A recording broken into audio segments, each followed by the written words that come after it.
ख्वाजा मोइनुद्दीन चिश्ती की वो दरगाह है जो तमाम बर्र सगीर के मुसलमानों का और इस्लाम का मरकज़ है और भारतीय संस्कृति सभ्यता का और धरोहर का प्रतीक है। ये एक इस्लामिक हेरिटेज तो है ही, साथ में एक इंडियन हेरिटेज भी है। कपरस्तों ने जो अजमेर शरीफ की तरफ अंगुश्त नुमाई की है या ज़रूरत की है, इसके ख़िलाफ़ हिंदुस्तान की तमाम खानकाहें, तमाम दरगाहें और हिंदुस्तान के नहीं बल्कि पूरी दुनिया के मुसलमान पूरी तरह मुत्तहिद हैं और अजमेर शरीफ के साथ इंशाअल्लाह खड़े हैं। सोशल मीडिया पे जो अफवाहें फैलाई जा रही हैं दरगाह के ताल्लुक से, यहाँ पर आके देखने के बाद में ऐसा कोई वाक़या नहीं है। सब सुकून में हिंदू मुस्लिम सब ज़ायरीन आ रहे हैं, यहाँ पर ज़ियारत कर रहे हैं। 28 दिसंबर से उर्स हो रहा है। यहाँ का माहौल बड़ा अमन व अमान और पुरसुकून है। यहाँ सब लोग शांति से हैं, तो आप ये डर ना रखें कि यहाँ ऐसी कोई बात है। सब अमन शांति है। पूरे हिंदुस्तान में मैं देख रहा हूँ कि ये खोदने का जो सिलसिला इन लोगों ने शुरू किया है, वो सिलसिला अब अजमेर शरीफ आया है, तो मैं ये समझता हूँ कि ये सिलसिला भी पूरे हिंदुस्तान से ख़त्म हो जाएगा। तो जो ये दावा करते हैं कि 1100 मसाजिद दरगाहें हमारी लिस्ट पर है, यहाँ पर दरगाह हजरत गरीब नवाज पर आने के बाद में इनकी सोच, इनकी साजिश, इनकी तमाम चीज़ें यहाँ दफन हो जाएंगी। ख्वाजा मोइनुद्दीन चिश्ती की दरगाह को कोई आसानी से ना ले। ये गंगा जमनी तहजीब का प्रतीक है, भारतीय संस्कृति सभ्यता का प्रतीक है। नफरतें फैलाने की कोशिश है दरगाह की तरफ, न कोई कुछ कर सकता है।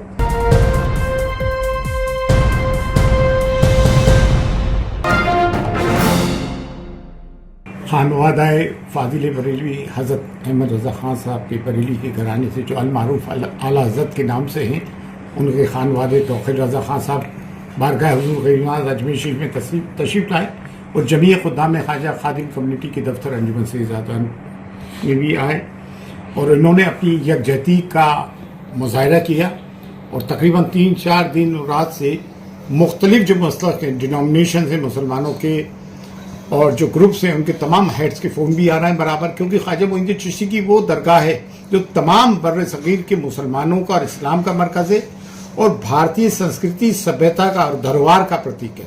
ये एक इस्लामिक हेरिटेज तो है ही, साथ में एक इंडियन हेरिटेज भी है। और हम ये दुआ करते हैं, 28 दिसंबर से उर्स हो रहा है। यहाँ का माहौल बड़ा अमन व अमान और पुरसुकून है। यहाँ सब लोग शांति से हैं, तो आप ये डर ना रखें कि यहाँ ऐसी कोई बात है। सब अमन शांति है, खुशनुदी से तमाम माहौल चला हुआ है। और जिस कबीस ने ये हरकत की है, जिस पे इतने सारे क्रिमिनल केसेस है, अफसोस की बात यह है कि आज तक भी ये बिहाइंड द बार्स क्यों नहीं है। जिस तरह से ये यतीस नसीदा नान, नूपुर शर्मा, महाराजगिरी, ये हमारी हुजूर की शान में गुस्ताखियाँ करते हैं और तब भी ये आज़ाद छोड़ दिए जाते, और जो कुछ नहीं बोलते हैं उनको महीनों की जेल होती है। इससे मुस्लिम कम्युनिटी में बड़ा ज़बरदस्त रोष है। और दूसरी बात ये, ख्वाजा मोइनुद्दीन चिश्ती की दरगाह को कोई आसानी से ना ले। ये गंगा जमनी तहजीब का प्रतीक है, भारतीय संस्कृति सभ्यता का प्रतीक है। और 28 दिसंबर से यहाँ उर्स हो रहा है। तमाम ज़ायरीन ख्वाजा अक़ीदतमंदान ने ख्वाजा को यहाँ इन्वाइट किया जाता है। फ़ी अमानिल्लाह, अल्लाह हाफ़िज़। मेरा नाम अमजदुल्ला खान, स्पोक्समैन MBT, मेरा ताल्लुक़ हैदराबाद तेलंगाना से है। जैसे ही दरगाह हजरत गरीब नवाज के जो न्यूज़ आई कि किसी शख्स ने एक रेड डालकर सनसनी पैदा करने की कोशिश की गई, तो मेरा भी ख़ानदान से सिलसिला, यहाँ पर मेरे दादी जान और मेरे वालिद ज़ियारतों के लिए आते थे और मैं भी बचपन से यहाँ पर आता हूँ ज़ियारतों के लिए। उसी बेचैनी को देखते हुए मैं फौरी अजमेर दरगाह आया और आने के बाद में सैयद सरवर चिश्ती साहब सेक्रेटरी अंजुमन सैयद ज़ादा से मुलाकात हुई और फिर कल इत्तला मिली कि मौलाना तौक़ीर रज़ा ख़ान साहब बरेलवी भी यहाँ पर आ रहे हैं, तो एक दिन मेरा भी एक्सटेंड किया। तो यहाँ पर आने जो सोशल मीडिया पे जो अफवाहें फैलाई जा रही हैं दरगाह के ताल्लुक से, यहाँ पर आके देखने के बाद में ऐसा कोई वाक़या नहीं है। सब सुकून में हिंदू मुस्लिम सब ज़ायरीन आ रहे हैं, यहाँ पर ज़ियारत कर रहे हैं। और मुझे कई कॉल्स, क्योंकि यहाँ पर 100 से ज़्यादा ज़ायरीन आते हैं, ख़ास तौर पर तेलंगाना से, आंध्र प्रदेश से, कर्नाटका से।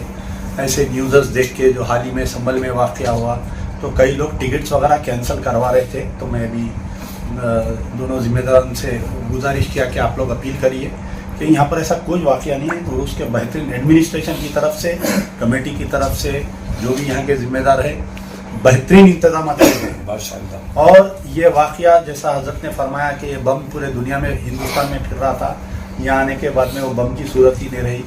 ये शायद अल्लाह ताला इन शरपसंद अनासिर को जो ये दावा करते हैं कि 1100 मसाजिद दरगाहें हमारी लिस्ट पर है, यहाँ पर दरगाह हजरत गरीब नवाज पर आने के बाद में इनकी सोच, इनकी साजिश, इनकी तमाम चीज़ें यहाँ दफन हो जाएंगी, ख़त्म हो जाएंगी। आज के बाद में हिंदुस्तान की कोई दरगाह, कोई मसाजिद पर ये लोग नज़र उठा के देखने के लायक नहीं रहेंगे। शुक्रिया। यार जिंदा सब उसके लिए दुआ की गई।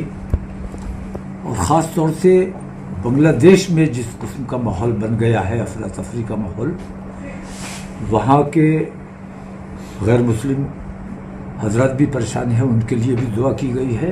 बांग्लादेश में अमन कायम हो और फ़िरका परस्ती के ख़ात्मे की दुआ की गई है, हिंदुस्तान और बांग्लादेश दोनों जगह के लिए। और ख़ास तौर से फ़िरका परस्तों ने जो अजमेर शरीफ की तरफ अंगुश्त नुमाई की है या ज़रूरत की है, इसके ख़िलाफ़ हिंदुस्तान की तमाम खानकाहें, तमाम दरगाहें और हिंदुस्तान के नहीं बल्कि पूरी दुनिया के मुसलमान पूरी तरह मुत्तहिद हैं और अजमेर शरीफ के साथ इंशाअल्लाह खड़े हैं। और मैं ये समझता हूँ कि ये सिर्फ नफ़रतें फैलाने की कोशिश है, दरगाह की तरफ न कोई कुछ कर सकता है। और हम इस अक़ीदे और ईमान के लोग हैं कि गरीब नवाज वो बम जो पूरे हिंदुस्तान में फटा करता था, मैंने देखा है वो दरगाह गरीब नवाज में जब आया तो पूरे हिंदुस्तान से वो बम गायब हो गया। उसी तरह पूरे हिंदुस्तान में मैं देख रहा हूँ कि ये खोदने का जो सिलसिला इन लोगों ने शुरू किया है, वो सिलसिला अब अजमेर शरीफ आया है। तो मैं ये समझता हूँ कि ये सिलसिला भी पूरे हिंदुस्तान से ख़त्म हो जाएगा, क्योंकि ये इतनी बड़ी दरगाह है, इतना बड़ा दरबार है कि यहाँ आने के बाद मुझे खुशी हुई कि इन फ़िरका परस्तों को दरगाह की तरफ आने की तौफीक हुई और ये यहाँ से इनकी फ़िरका परस्ती इंशाअल्लाह ख़त्म होने वाली है। ख़ास तौर से हम यहाँ अंजुमन सैयद ज़ादगान के पास भी आए और आप लोगों ने जो जद्दोजहद की है, जो मेहनत की है और जो लड़ाई लड़ी जा रही है, लड़ाई का लफ्ज़ इसलिए कह रहा हूँ कि इस वक्त हमें जद्दोजहद करना पड़ रही है बेईमानी के ख़िलाफ़।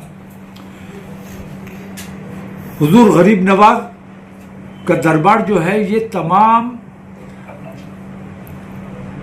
हिंदुस्तानियों के लिए जो अमन और अमान में, भाईचारे में यकीन रखते हैं, तो कम्युनल हारमोनी का एक तरह से सेंटर है ये। और यहाँ सेंटर पे जिन लोगों ने इस किस्म की बात की है, मैं समझता हूँ कि इससे हुकूमत को भी एहसास होगा और उनका अगर ज़मीर मरा नहीं है तो इसके बाद ज़रूर बेदार होगा और इन बेईमानों के ख़िलाफ़ एक्शन लिया जाएगा। वज्जी के घर से आता था तो भाई ऐसा है, चंदन कहीं से भी आए, लेकिन उन्होंने यही बयान दिया, ऑडियो सुना, वो हुजूर गरीब नवाज के मज़ार पे पेश होता था। फूल पुष्कर से आते हैं, ठीक है, इस अयोध्या प्रसाद जी की दुकान से आता है, तीनों हिंदू जगह हैं। कपड़े हिंदू टेक्सटाइल मिल से आते हैं जिसकी चादर बनती है। तो क्या हिंदू जगहों से कोई चीज़ आने से क्या वो हिंदू जगह हो जाती है? कितनी स्टूपिड बात है। अब आ जाओ आर्किटेक्चर पे।